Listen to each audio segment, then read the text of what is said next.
So students, now we are starting the next chapter of chemistry, that is redox reaction. ठीक, वैसे इसके बारे में आपने 10th में भी थोड़ा बहुत पढ़ा होगा केमिस्ट्री में। रिडॉक्स वर्ड दो वर्ड से बना है, red ox. Red stands for reduction, ox stands for oxidation. ठीक है, ऐसे रिएक्शन जिनमें रिडक्शन और ऑक्सीडेशन होती है, they are called as the redox reaction. और वैसे भी आपको पता ही है, reduction and oxidation are complementary to each other, ये दोनों एक दूसरे को कंप्लीट करते हैं। अकेली रिडक्शन और अकेली ऑक्सीडेशन कभी पॉसिबल होती नहीं है। ओके, तो इसलिए जब भी रिडक्शन रिएक्शन होगा तो उसके साथ कोई ना कोई पैरेलल ऑक्सीडेशन रिएक्शन हो ही जाएगा, और उस ओवरऑल रिएक्शन को क्या बोलेंगे, रिडॉक्स रिएक्शन।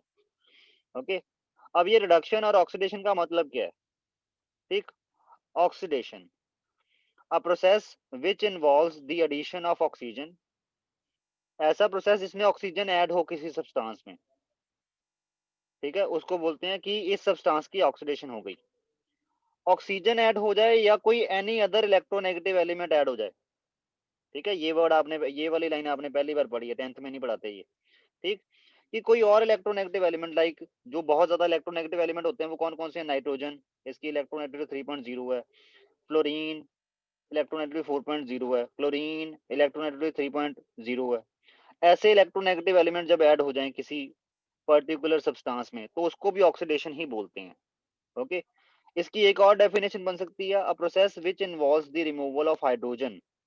ठीक है, रिमूवल ऑफ हाइड्रोजन को भी ऑक्सीडेशन ही बोलते हैं, कि अगर किसी सब्सटेंस से हाइड्रोजन रिमूव कर दिया जाए, that is also called as the oxidation. और हाइड्रोजन के अलावा और एनी अदर इलेक्ट्रोपॉजिटिव एलिमेंट, अगर कोई और इलेक्ट्रोपॉजिटिव एलिमेंट रिमूव कर दिया जाए किसी सब्सटेंस से, तो भी हम यही बोलेंगे कि इस सब्सटेंस की ऑक्सीडेशन हो रही है। ओके, ये सेकंड डेफिनेशन थी।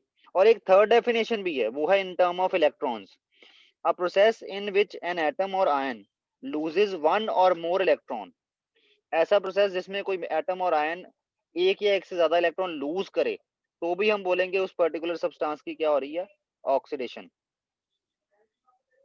Okay, clear? इसके कुछ एग्जांपल देख लेते हैं। फॉर एग्जांपल, मैग्नीशियम में ऑक्सीजन ऐड हो रहा है। ओके, तो इट मींस मैग्नीशियम में ऑक्सीजन ऐड हो रहा है, तो मैग्नीशियम की क्या हो रही है, ऑक्सीडेशन, बाय डेफिनेशन 1। ओके, अब मैग्नीशियम में क्लोरीन ऐड हो रही है, तो क्या बनेगा आपका, मैग्नीशियम क्लोराइड। ओके, तो मैग्नीशियम क्लोराइड बन रहा है। ठीक, तो ये भी आपके पास, इसको क्या बोलेंगे, ऑक्सीडेशन। ठीक, तो मैग्नीशियम की ये भी फर्स्ट डेफिनेशन के अकॉर्डिंग ही बन रही है, ऑक्सीडेशन। नाउ H2S में से हाइड्रोजन निकल के ऑक्सीजन में चला गया। ठीक, तो इसका हाइड्रोजन निकल गया, तो H2S रिड्यूस होके क्या बन गया, सल्फर। तो रिमूवल ऑफ हाइड्रोजन हुई है H2S में से, तो H2S क्या हुआ, इसकी क्या हुई है, ऑक्सीडेशन। ओके, सिमिलरली Ki में से I निकल गया। Okay, removal of, sorry, wait, Ki में से पोटाशियम निकल गया। ओके, तो removal of electropositive element potassium हुई है, तो आयोडीन, यहाँ पे Ki में जो आयोडीन है उसकी क्या हो गई है, ऑक्सीडेशन, और वो ऑक्सीडेशन के बाद क्या बन गया है, I2। Okay, clear? तो ये डिफरेंट डिफरेंट डेफिनेशंस के अकॉर्डिंग कैसे ऑक्सीडेशन रिडक्शन होती है उसकी बात हो गई। क्लियर है? अगर इलेक्ट्रॉन कंसेप्ट की बात करें, तो जैसे हमने बोला, loss of electron result in the increase of positive charge. देखो, लॉस ऑफ इलेक्ट्रॉन को भी हम क्या बोलते हैं, ऑक्सीडेशन रिएक्शन ही बोलते हैं। तो इट मींस सोडियम जब अपना इलेक्ट्रॉन लूज करता है तो क्या होता है, हम कहते हैं कि इसकी ऑक्सीडेशन हो गई। आयरन जब अपना इलेक्ट्रॉन लूज करेगा, +2 फॉर्म से +3 फॉर्म में जाएगा, तब भी इसको ऑक्सीडेशन बोला जाएगा। Okay, clear? कई बार लॉस ऑफ इलेक्ट्रॉन होने पे पॉजिटिव चार्ज आता है, कई बार लॉस ऑफ इलेक्ट्रॉन होने पे नेगेटिव चार्ज डिक्रीज हो जाता है, वो तो आपको पता ही है। किसी नेगेटिव में से इलेक्ट्रॉन अगर निकल जाए तो वो लेस नेगेटिव हो जाएगा ना। Okay, clear? तो ये सारे जो हैं, these all are the example of oxidation reactions. Okay, और ऑक्सीडेशन, इन सभी फिनोमिना में से कोई भी फिनोमिना जब ऑकर होता है उसको ऑक्सीडेशन ही बोलते हैं। ओके, चलो, तो ये आपके पास बन गया रिडॉक्स रिएक्शन। ओके, नेक्स्ट आपके पास है, ये ऑक्सीडेशन हो गया आपके पास सारा, ये ऑक्सीडेशन की बात कर ली हमने। Next is reduction, a process which involves the addition of hydrogen और एनी अदर इलेक्ट्रोपॉजिटिव एलिमेंट, और रिमूवल ऑफ ऑक्सीजन और एनी अदर इलेक्ट्रोनेगेटिव एलिमेंट। जब किसी पर्टिकुलर सब्सटेंस में आप हाइड्रोजन ऐड करो या हाइड्रोजन के अलावा कोई और इलेक्ट्रोपॉजिटिव एलिमेंट ऐड करो। इलेक्ट्रोपॉजिटिव एलिमेंट कौन से होते हैं? जैसे सोडियम हो गया, कैल्शियम हो गया, जो इलेक्ट्रॉन लूज करना पसंद करते हैं, they are called as electropositive element. तो हम बोलेंगे कि इस पर्टिकुलर सब्सटेंस जिसमें वो सब्सटेंस ऐड होंगे हाइड्रोजन या इलेक्ट्रोपॉजिटिव एलिमेंट, तो ये पर्टिकुलर सब्सटेंस क्या होगा, तब इसकी कही जाएगी कि इसकी ऑक्सीडेशन हो रही है। ओके। या और एक और डेफिनेशन बन सकती है, रिमूवल ऑफ ऑक्सीजन, किसी सब्सटेंस में से ऑक्सीजन का निकलना, और एनी अदर इलेक्ट्रोनेगेटिव एलिमेंट, या किसी और इलेक्ट्रोनेगेटिव एलिमेंट का निकलना is also called as the reduction. Okay, clear. और अगर इलेक्ट्रॉन्स की टर्म में आपने एक्सप्रेस करना है इसी रिडक्शन को, रिडक्शन इलेक्ट्रॉन्स के टर्म में क्या बोलेंगे, इलेक्ट्रॉन टर्म में, a process in which an atom और आयन गेन्स वन और मोर इलेक्ट्रॉन, ऐसा प्रोसेस जिसमें आपका कोई सब्सटेंस, चाहे वो एटम है चाहे वो आयन है, इलेक्ट्रॉन गेन करे। Okay, that process will be called as the reduction. That is why reduction is called as the electronation. Reduction को इलेक्ट्रोनेशन भी बोलते हैं। और सिमिलरली शायद मैंने पीछे आपको ये मेंशन करना भूल गया हूँ, ऑक्सीडेशन को डी इलेक्ट्रोनेशन भी बोलते हैं। ओके, तो ये आप याद रखना। और reduction is also called as the electronation. जैसे अब देखो ब्रोमीन में हाइड्रोजन ऐड हो रहा है, H2S जो है इसमें हाइड्रोजन ऐड करवा रहा है इसमें, तो यहाँ पे हम क्या बोलेंगे, ब्रोमीन की क्या हो रही है, रिडक्शन, ये हो रही है रिडक्शन। ओके, सिल्वर क्लोराइड में से सिल्वर क्लोराइड में और सॉरी मरकरी क्लोराइड में, और wait addition of electropositive element mercury chloride में आपकी मरकरी और ऐड हो रही है, तभी ये मरकरी का देखो ये Ag2Cl2 हो गया। तो इसमें इलेक्ट्रोपॉजिटिव एलिमेंट की एडिशन हुई है, इसमें हाइड्रोजन नहीं ऐड हुआ इस बार, इसमें कोई इलेक्ट्रोपॉजिटिव एलिमेंट ऐड हुआ है, दैट इज मरकरी। ओके, तभी यहाँ पे मरकरी के दो मॉलिक्यूल, दो एटम बन गए। ठीक, तो इसको भी क्या बोलते हैं, ऑक्सीडेशन, इसको भी क्या बोलते हैं, रिडक्शन। सॉरी, इसमें क्या हुई है, इसकी रिडक्शन। सिमिलरली कॉपर ऑक्साइड और हाइड्रोजन, तो इसके केस में क्या हुआ, इसमें से ऑक्सीजन रिमूव हो रही है, ऑक्सीजन रिमूव होकर हाइड्रोजन में जा रही है कॉपर ऑक्साइड की, तो कॉपर ऑक्साइड की ऑक्सीजन रिमूव होगी तो ये क्या बन जाएगा, removal of oxygen is also called as the reduction. तो हम क्या बोलेंगे, कॉपर ऑक्साइड की क्या हो रही है, रिडक्शन। सिमिलरली FeCl3, ठीक, इसमें से देखो आपके पास FeCl3 में से एक क्लोरीन निकला तब वो FeCl2 बन गया, तो एक क्लोरीन निकलना मतलब इलेक्ट्रोनेगेटिव एलिमेंट की रिमूवल को भी क्या बोलते हैं, रिडक्शन। तो इसकी भी क्या हुई है, रिडक्शन। तो ये आपके पास ये वाले शुरू वाले जो कंसेप्ट है उनके अकॉर्डिंग रिडक्शन हो गई। ओके, अगर इलेक्ट्रॉनिक कंसेप्ट के अकॉर्डिंग देखना हो, gain of electron result in decrease in positive charge, जब कोई आपके पास इलेक्ट्रॉन गेन करे, सब्सटेंस कोई स्पीसीज इलेक्ट्रॉन गेन करे, तब अभी हम क्या बोलेंगे कि उसकी रिडक्शन होती है। Okay, electron gaining means reduction.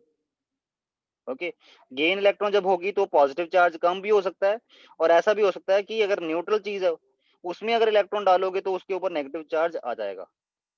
Okay, ultimately बात सारी ये है कि इलेक्ट्रॉन गेन होने पे रिडक्शन होती है, दैट्स इट। तो ये कुछ एक एग्जांपल है रिडक्शन के। Okay, clear. हालांकि कभी भी रिडक्शन अकेली पॉसिबल नहीं है और कभी भी ऑक्सीडेशन अकेली पॉसिबल नहीं है। ओके, जैसे इसमें आपको साथ में कोई ना कोई सब्सटेंस लेना ही पड़ रहा है, अगर इसकी ऑक्सीडेशन हो रही है तो इट मींस दूसरे वाले की रिडक्शन हो रही होती है। क्लियर, कभी भी ऑक्सीडेशन और रिडक्शन अकेले नहीं हो सकते। Okay, they always occur complementary to each other. Okay, चलो, तो this is the reduction. Okay, तो आपके पास this is called as the reduction. एक और चीज, आपको एक और दो टर्म्स आती हैं, वो आती हैं reducing agent and oxidizing agent. ये दो टर्म्स भी आपको देखने को मिलेंगी। ठीक, रिड्यूसिंग एजेंट किसको बोलते हैं, रिड्यूसिंग एजेंट वो सब्सटेंस है जो दूसरे को रिड्यूस करता है। ठीक है, रिड्यूस अदर। ठीक है, तो अगर वो दूसरे को रिड्यूस कर रहा है तो उसकी खुद की क्या हो रही होगी, ऑक्सीडाइज इटसेल्फ।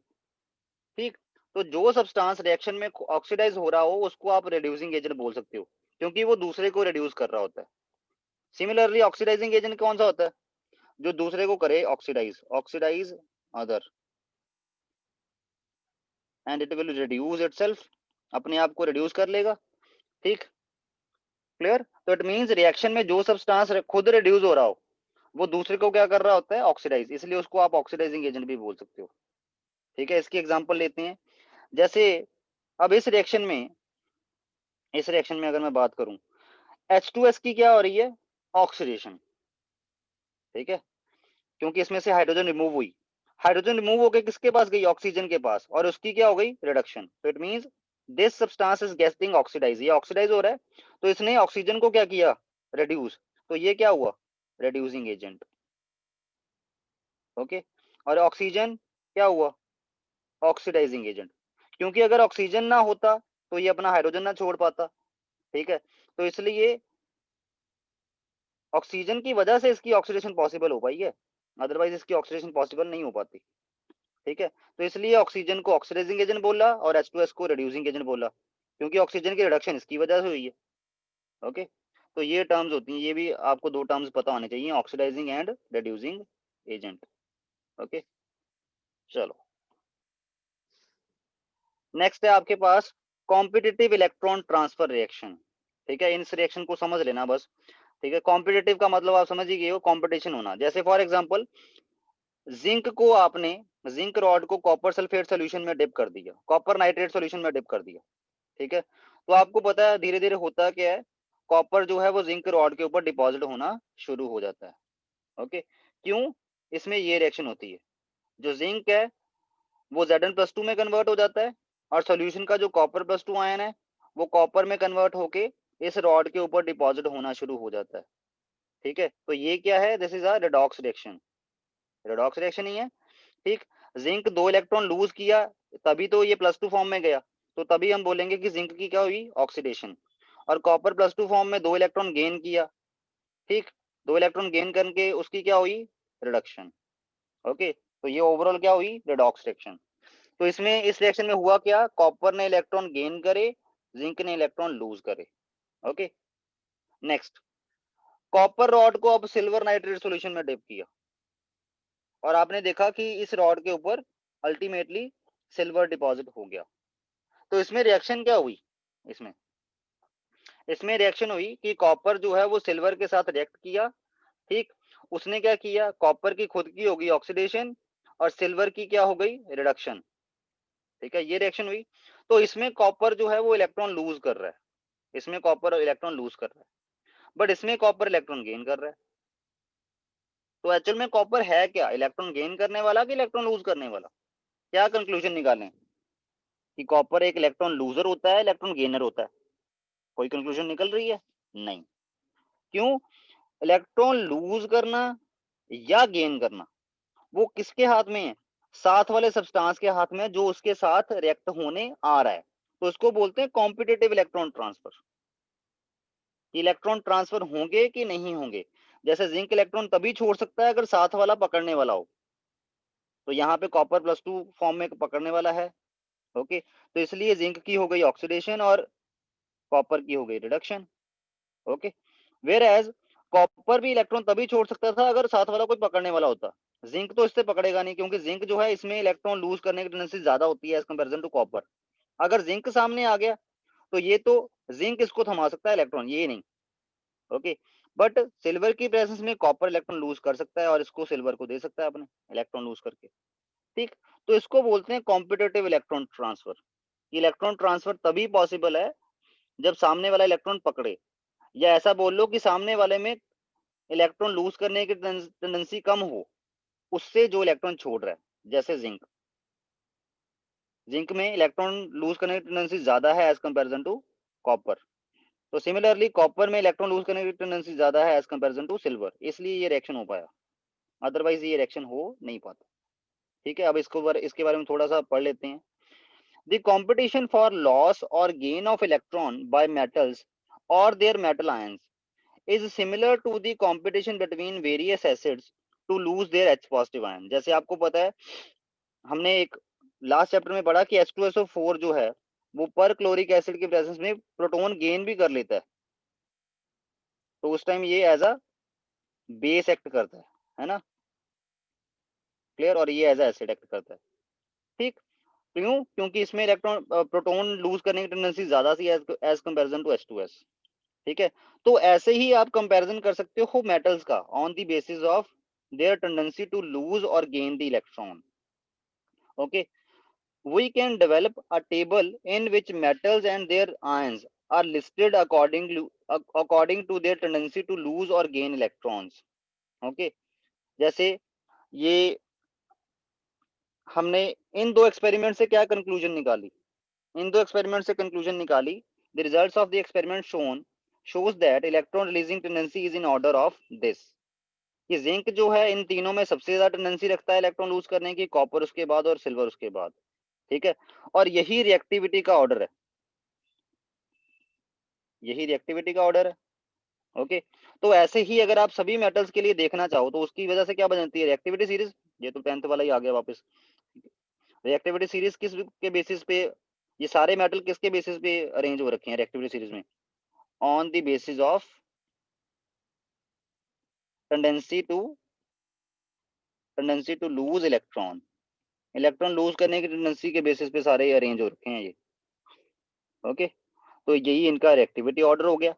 क्योंकि कोई मेटल कितनी जल्दी इलेक्ट्रॉन छोड़ सकता है उतना ही ज्यादा वो रिएक्टिव होता है, क्योंकि आपको पता है metals react by losing the electron. Okay, यहाँ पे मैं मेंशन भी कर देता हूँ, metals react by losing the electron. Okay, तो जो इलेक्ट्रॉन सबसे इजीली लूज कर सकता है वो सबसे रिएक्टिव, जो सबसे कम इजीली लूज कर सकता है वो सबसे कम रिएक्टिव। ओके, तो इसलिए ये रिएक्टिविटी सीरीज आती है आपके पास। ओके, नेक्स्ट है आपके पास, ये थोड़ा कंसेप्ट नया है।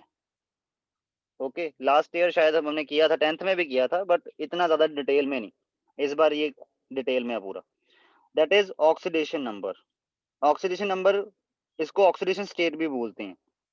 Okay, the charge which an atom और of the element, sorry, the charge which an element atom of the element has in its ion or appear to have when present in combined state with other atoms। मतलब किसी atom के ऊपर कितना charge होगा अपने किसी molecule में या अपने किसी आयन में। Okay, that is called as it's oxidation number. The charge which an atom of the element has in its ion or appear to have when present in the combined state with other atoms is called as its oxidation number। Oxidation number are also called oxidation states। Okay, clear? Rules to find oxidation number, इससे पहले मैं आपको एक example दे देता हूं। जैसे example है इसकी, एग्जांपल इसकी ले लो आप। जैसे मैं कहता हूं कि H2S में जो सल्फर है उसकी -2 स्टेट है, सल्फर की ऑक्सीडेशन स्टेट कितनी है -2, और हाइड्रोजन की ऑक्सीडेशन स्टेट कितनी है +1। Okay, clear? क्यों? क्योंकि इस H2S के अंदर जो सल्फर है वो ऐसा पेयर होगा कि उसके ऊपर -2 चार्ज है। एग्जैक्ट में है, एक्चुअल में है कि नहीं है, but with in the molecule इसके ऊपर -2 चार्ज अपेयर हो रहा है। ओके, और हाइड्रोजन के ऊपर +1 चार्ज अपेयर हो रहा है। दो हाइड्रोजन है तो दोनों पे के ऊपर +1 +1। Okay, clear? तो that is called as oxidation number. जरूरी नहीं है कि ये एक्चुअल में भी हो, जब आप इसको सेपरेट करो तो ऐसा ही हो, ठीक है, but appears, it will appear like this, कि सल्फर के ऊपर -2 चार्ज है एंड हाइड्रोजन के ऊपर +1 charge. so that's why sulfur has oxidation state -2 and hydrogen has oxidation state +1। okay, now next, rules to find oxidation number. अब ये oxidation number find out कैसे करेंगे या ऑक्सीडेशन स्टेट फाइंड आउट कैसे करेंगे, इसके लिए कुछ एक सर्टेन रूल्स हैं। एंड में मैं आपको एक सिंपल तरीका भी बताऊंगा, अगर आपकी लुईस डॉट स्ट्रक्चर आपको बनाने आते हैं तो उससे भी बड़े आराम से निकल जाता है। Okay, clear? बट रूल्स के अकॉर्डिंग भी आपको निकालना आना चाहिए। ठीक, तो rules to find oxidation number, first of all the oxidation number of all the atoms of different elements in their respective elementary state, elementary state मतलब pure form, and allotropic form is taken to be 0। मतलब अगर आपके पास कोई element के atom जो हैं वो pure form में ही है, तो प्योर फॉर्म में उनकी ऑक्सीजन स्टेट जीरो ही है। जैसे नाइट्रोजन जो है, नाइट्रोजन N2 मॉलिक्यूल में दोनों नाइट्रोजन की ऑक्सीजन स्टेट कितनी है, जीरो। Cl2 मॉलिक्यूल में दोनों क्लोरीन की ऑक्सीजन स्टेट कितनी है, जीरो। हाइड्रोजन में दोनों हाइड्रोजन की ऑक्सीजन स्टेट कितनी है, जीरो। हीलियम का जो मॉलिक्यूल इंडिविजुअली एग्जिस्ट, एटम जो इंडिविजुअली एग्जिस्ट कर रहा है, उसकी ऑक्सीजन स्टेट कितनी है, जीरो। फॉस्फोरस में 4 फॉस्फोरस हैं, चारों की ऑक्सीजन स्टेट कितनी है, zero. Okay, it means element की प्योर फॉर्म की ऑक्सीजन स्टेट जब वो प्योर फॉर्म में प्रेजेंट होता है, चाहे एटॉमिक स्टेट में हो चाहे मॉलिक्यूलर स्टेट में हो, तो वो उसकी ऑक्सीजन स्टेट कितनी होती है उस time, zero. The oxidation number of monoatomic ion is the same as the charge on it. किसी मोनोएटॉमिक आयन के ऊपर कितना चार्ज है वही उसकी ऑक्सीजन स्टेट है। जैसे सोडियम के ऊपर +1 चार्ज है, इट मींस सोडियम की यहाँ पे +1 स्टेट है। मैग्नीशियम के ऊपर +2 चार्ज है, तो मैग्नीशियम यहाँ +2 स्टेट में है। एल्यूमिनियम के ऊपर +3 चार्ज है, तो एल्यूमिनियम यहाँ +3 स्टेट में है, and so on. Okay, next third, oxidation number of hydrogen is +1 when combined with non metals. अगर हाइड्रोजन नॉन मेटल्स के साथ कंबाइन करके कोई कंपाउंड बना रहा है, तो उस कंपाउंड में हाइड्रोजन की स्टेट कितनी होगी, +1। ओके, मान लो बस मतलब इसने आपने याद कर लिया, जैसे ही आपको दिखा हाइड्रोजन का कंपाउंड बना हुआ नॉन मेटल के साथ, जैसे यहाँ पे H2S में हाइड्रोजन का कंपाउंड सल्फर के साथ बना हुआ है, सल्फर क्या है, नॉन मेटल, तो इसलिए हाइड्रोजन की स्टेट क्या आई, +1। Okay, when combined with non-metal and is -1 when combined with active metals। Okay, अगर एक्टिव मेटल्स के साथ कंबाइन हो, एक्टिव मेटल्स का मतलब जो इलेक्ट्रॉन लूज करते हैं बड़े easily, they are called as the active metals, तो तब वो -1 स्टेट में चला जाता है। क्लियर? तो ये आपके पास now the fourth point, the oxidation number of oxygen is -2 in most of its compound. Oxygen के मोस्ट ऑफ द कंपाउंड में ऑक्सीजन -2 फॉर्म में एग्जिस्ट करता है। एक्चुअल में ऑक्सीडेशन स्टेट का नंबर का मतलब क्या है, इसको समझ लो। देखो, H2S का अगर मैं स्ट्रक्चर बनाऊं तो वो ये बनेगा। ठीक है, हमें पता है कि सल्फर जो है, सल्फर की इलेक्ट्रोनेगेटिविटी होती है 2.5 के अराउंड और हाइड्रोजन की होती है 2.1 के अराउंड। ओके, और ये जो दो कोवलेंट बॉन्ड बने हैं दोनों के बीच, एक सल्फर और दो हाइड्रोजन के बीच में, ये प्योर कोवलेंट तो बॉन्ड है नहीं, इलेक्ट्रोनेगेटिविटी डिफरेंस है दोनों में। तो हमने मानना है कि जो ज्यादा इलेक्ट्रोनेगेटिव है वो इलेक्ट्रॉन ले ही गया, हालांकि एक्चुअल में ऐसा नहीं होता ना, पार्शियल चार्जेस आते हैं, बट हमने ये मान के चलना ऑक्सीडेशन स्टेट निकालते टाइम। तो ये वाला इलेक्ट्रॉन दोनों ये ले गया सल्फर, और ये वाले दोनों भी ये ले गया, तो उसकी वजह से क्या होगा, सल्फर के ऊपर -2 चार्ज आएगा और दोनों हाइड्रोजन के ऊपर +1 चार्ज आएगा। तो इसलिए हम बोलते हैं कि जब भी नॉन मेटल होते हैं, क्योंकि नॉन मेटल हाइड्रोजन से ज्यादा इलेक्ट्रोनेगेटिव होते हैं, ओके, तो उसके केस में हाइड्रोजन इलेक्ट्रॉन छोड़ देता है एक हिसाब से, है ना। क्लियर? तो उस टाइम इसलिए हम बोलते हैं कि हाइड्रोजन के ऊपर +1 चार्ज आ रहा है विद इन दी कंपाउंड, ऐसे ही अपेयर हो रहा है। और जो आपके पास नॉन मेटल होता है उसके ऊपर -2 चार्ज, उसके ऊपर -2 -1 कुछ भी आ सकता है डिपेंडिंग अपॉन किससे जुड़ा है। जैसे HCl में हाइड्रोजन की ऑक्सीजन स्टेट कितनी है, +1, और क्लोरीन की कितनी है, -1। ठीक है, तो इसलिए यहाँ से रूल बना कि हाइड्रोजन जब भी नॉन मेटल्स के साथ कंबाइन करता है तो वो +1 स्टेट में जाता है। और अगर मेटल्स के साथ कंबाइन करे, जैसे सोडियम हाइड्राइड, तो सोडियम जो है वो जबरदस्ती इलेक्ट्रॉन दे ही देगा, क्योंकि सोडियम की इलेक्ट्रोनेगेटिविटी कम होती है हाइड्रोजन से।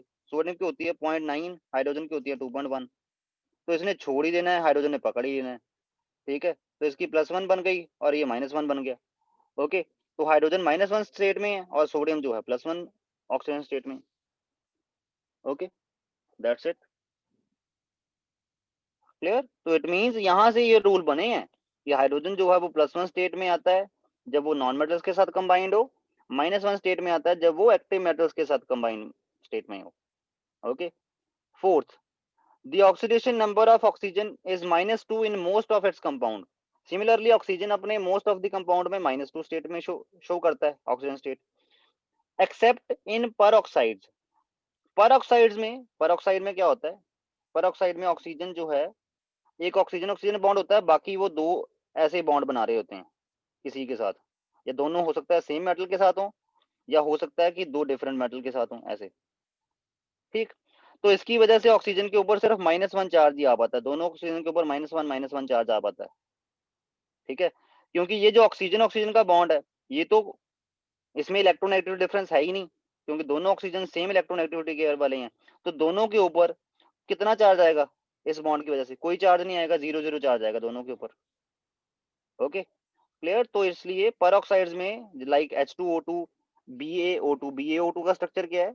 इसमें Ba यहाँ पे होता है +2 स्टेट में, ठीक है। और H2O2 का स्ट्रक्चर क्या है वो भी बना देते हैं। वो आपका आएगा, H2O2 का स्ट्रक्चर है hydrogen hydrogen, okay like this, ठीक। तो इसमें हाइड्रोजन जो है वो +1 स्टेट में है, ये भी +1 स्टेट में है, ठीक। इस ऑक्सीजन पे -2 चार्ज क्यों नहीं आया? क्योंकि ऑक्सीजन ऑक्सीजन इस बॉन्ड की वजह से दोनों के ऊपर कोई चार्ज नहीं आया, इस बॉन्ड की वजह से ऑक्सीजन के ऊपर -1 चार्ज आएगा, और इस बॉन्ड की वजह से भी ऑक्सीजन के ऊपर -1 चार्ज आएगा। ओके, तो ऑक्सीजन -1 स्टेट में भी जाता है, but only in case of peroxides. एक और बड़ी इंटरेस्टिंग नोट करने वाली बात है, on another interesting exception are found in the compounds OF2। OF2 का स्ट्रक्चर है ऑक्सीजन के साथ 2 फ्लोरीन जुड़े हुए हैं, और आपको पता है फ्लोरीन की इलेक्ट्रोनेगेटिविटी 4.0 होती है, ऑक्सीजन की 3.5। तो इसमें अगर इलेक्ट्रोनेगेटिविटी डिफरेंस कंसिडर किया जाए तो फ्लोरीन इलेक्ट्रॉन ले जाएंगे ऑक्सीजन से, और ऑक्सीजन को 2 इलेक्ट्रॉन छोड़ने पड़ेंगे। तो ऑक्सीजन के ऊपर कितना चार्ज आ रहा है? +2, और फ्लोरीन के ऊपर कितना चार्ज आ रहा है? -1।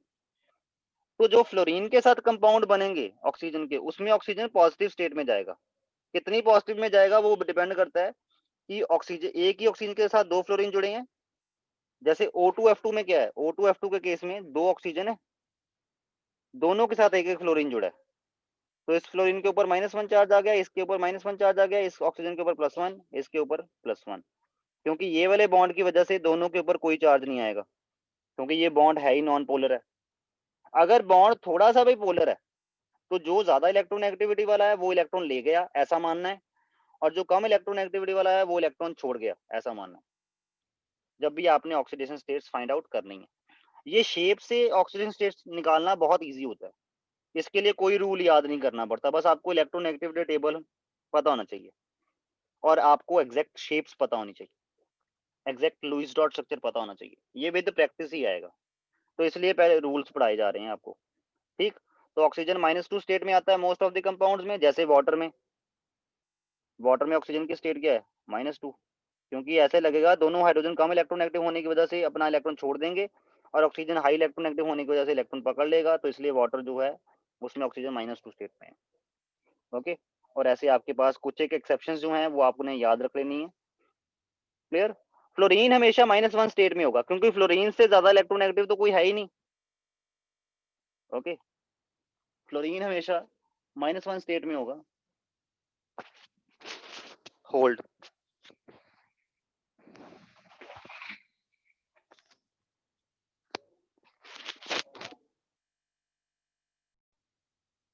ओके, तो ये 4th रूल था। Now the next rule, 5th rule, in compounds formed by union of metals with non metals. ऐसे कंपाउंड जिसमें मेटल नॉन मेटल्स के साथ कंबाइन कर रहे होंगे, जैसे NaCl मेटल नॉन मेटल के साथ कंबाइन कर रहा है। Okay, the metal atoms will have positive oxidation state, metal हमेशा पॉजिटिव ऑक्सीडेशन स्टेट बनाएंगे, and the non metals will have negative oxidation state, और नॉन मेटल्स जो है वो नेगेटिव ऑक्सीडेशन स्टेट में जाएंगे। जैसे NaCl की ही बात कर लो, NaCl में आपको पता है Na लेस इलेक्ट्रोनेगेटिव है तो इलेक्ट्रॉन छोड़ देगा तो +1 में आ जाएगा, क्लोरीन मोर इलेक्ट्रोनेगेटिव है तो इलेक्ट्रॉन गेन कर लेगा तो -1 में आ जाएगा। सिमिलरली BaCl2 में बोरोन मेटल है और 2 क्लोरीन के साथ जुड़ा है तो 2 इलेक्ट्रॉन छोड़ देगा, और 2 क्लोरीन एक एक इलेक्ट्रॉन पकड़ लेंगे तो दोनों क्लोरीन की ऑक्सीजन स्टेट क्या है? -1 ओके, इसके एग्जांपल भी देख लेते हैं। एग्जांपल वैसे तो मैंने दे दिए पर फिर भी देख लेते हैं।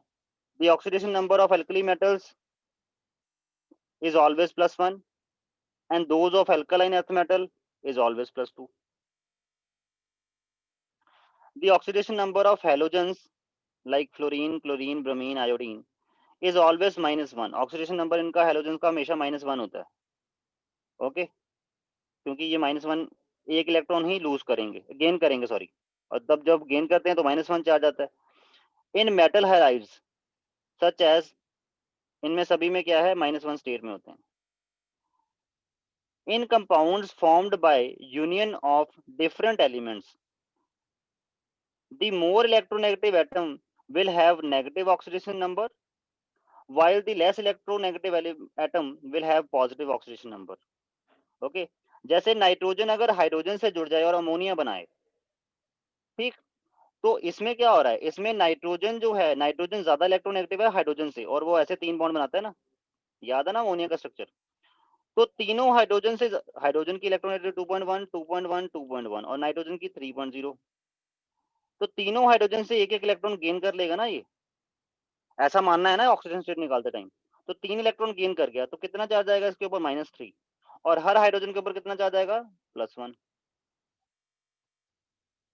ओके, तो nitrogen is given an oxygen state of -3 when it is bounded to less electronegative atom as in NH3 and Ni3.